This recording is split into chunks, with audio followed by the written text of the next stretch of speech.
We need to be more digitally enabled. That's a buzzword that we hear a lot these days. What does digitally enabled mean? Well, it means the same thing it meant a few years ago when we said technology enabled. It means we need to do a better job of leveraging technology. We need to turn that technology into an advantage, not something that we use because we have to, not something that we use because our desk procedure says to, something we use because it makes us better at what we do. It allows us to connect with the customer.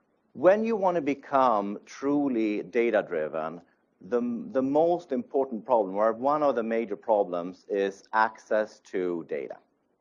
A lot of the data that you need to be data-driven is currently hidden inside of your organization in different systems that typically do not communicate with each other.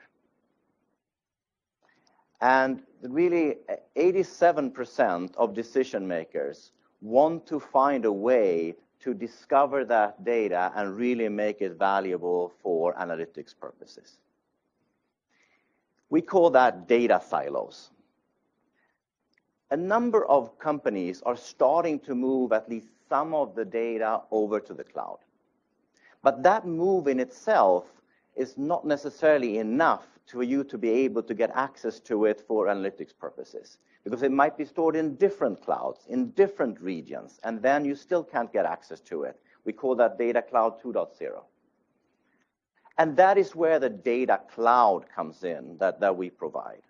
So the Data Cloud is a global network where thousands of organizations can get access to this data at near unlimited scale, concurrency, and performance. From my experience, data-driven growth, data and analytics, it's a team sport, right? It is not something that can really be done necessarily on your own, although, each of us on our own can find our own insights and data.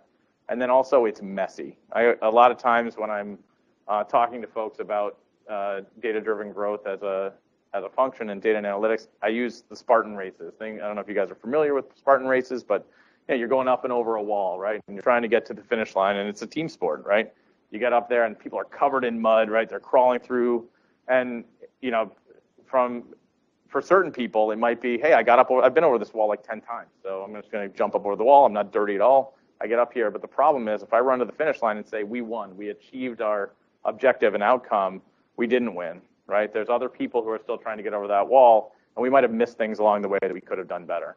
Challenges that we have seen is 48% of the CISOs, they are the main so-called custodians and protectors of the data.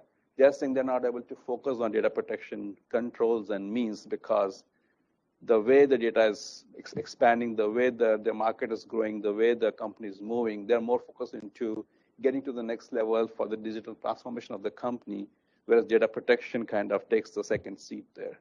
So, data protection is important. It's also important to empower and enable your CISOs or C-suite to make sure that there's a separate champion for your cybersecurity or data security.